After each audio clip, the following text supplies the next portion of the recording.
Steam Next Fest has arrived.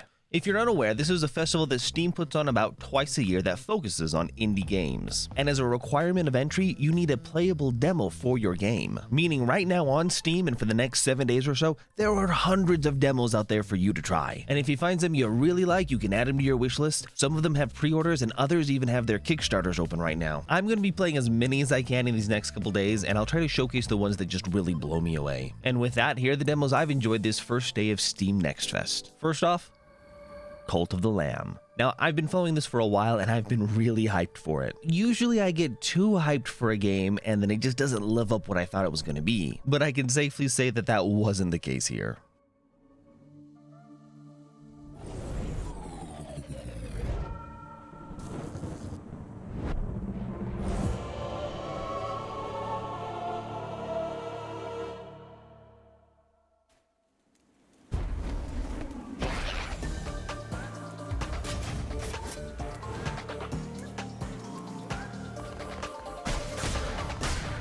The combat is a joy, the roguelike elements feel great, and the art style and humor are all on point. I only have one complaint, and that is the demo was too short. I wanted to play more. You should definitely take time to play this demo, and I think I might be pre-ordering this one. Next up, Selaco, or maybe Selaco, I don't actually know. Anyway, doesn't matter. This is a first-person shooter with some obvious retro stylings and inspirations, but brought into the modern century. You're given just enough story to whet your appetite and a ton of combat to really get a feel for how the game plays. It's fast, it's messy, and it's fun.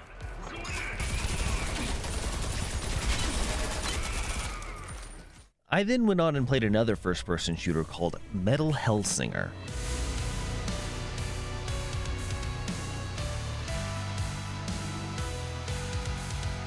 You've probably seen the memes about when the Doom music kicks in. If you haven't, pause, go look them up. The videos are amazing. Hellsinger is basically playing Doom, but you have to keep everything on the beat.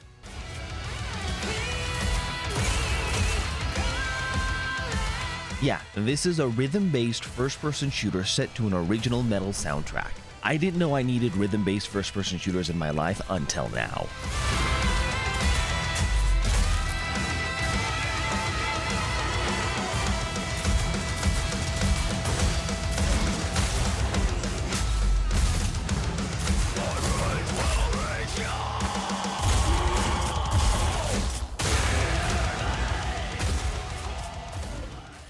I then moved away from the first-person shooters and ran into Moonscars. Now, when I first saw this, it reminded me of Blasphemous, a game I really enjoyed, so I had to try this one. Now, it does throw a lot at you in way of story and mechanics right off the bat. I think it was just because it was a demo, they were trying to showcase many things, and it just came on a little strong. That being said, just stick with it, it is really good. It's an unforgiving 2D Metroidvania side-scroller game with a convoluted but very interesting story. The combat felt really good, and from what I can tell, you're going to get a lot of customization to let you pick your playstyle more or less.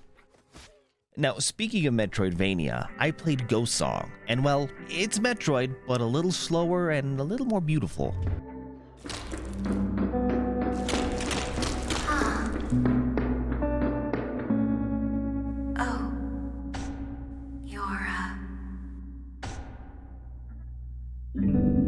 Is it a statue? You are a dead suit that awakens from a slumber. Unsure of who you are and why you're there, you begin exploring. While it does feel heavily inspired by Metroid, the more I played, the more I understood, it's not. Last but not least, I played a game about a samurai cat called 9 Souls. This is a hand-drawn 2D action platformer, and let me say, this combat feels incredible. It cites Sekiro as one of its inspirations, and that makes sense. It's difficult, but it's done in such a way that with each death you learn something new, and you never feel like it was the game's fault you died. You always feel like it was your fault. And beyond the action, the story you're given is pretty crazy. I was pretty sure I knew where the story was going as we progressed, and I was right, but the way they presented it and what they did just left me stunned. Absolutely a must play.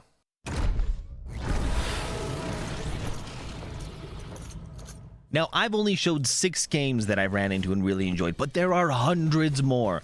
head on over to Steam Next Fest and go play some for yourself. And be sure to let me know if you guys find any worth checking out. My name's been Stryftek, and thank you for watching. Be sure to like and subscribe, and I'll see you next time.